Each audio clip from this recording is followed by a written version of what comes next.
bergeliat dan kita boleh melaksanakan kegiatan tapi harus protokol COVID. Artinya kita boleh dagang, kita boleh usaha, tapi tetap dalam protokol COVID-19. Terima kasih. Pelaku usaha dari target 2.000 pelaku usaha agar tetap bertahan di tengah pandemi COVID-19 guna memperkuat perekonomian masyarakat di Kabupaten Muara Enim.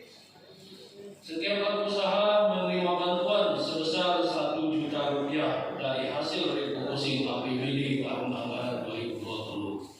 Selain dari dana APBD, tadi telah kami serahkan juga bantuan Presiden Yang marilah kita selalu sampaikan kepada junjungan kita Nabi besar Muhammad sallallahu alaihi wasallam. Amin ya rabbal alamin.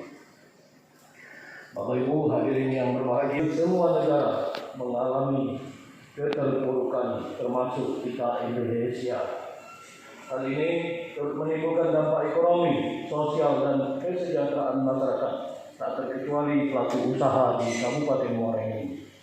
Kondisi ini tidak hanya menghantam sisi ekonomi di sektor usaha mikro, kecil, dan menengah yang merupakan tulang punggung ekonomi, namun juga jelas berimbas bagi kesejahteraan. Baik, selanjutnya untuk penerima bantuan produktif GBUM, silakan untuk menuju tempatnya telah kami tentukan.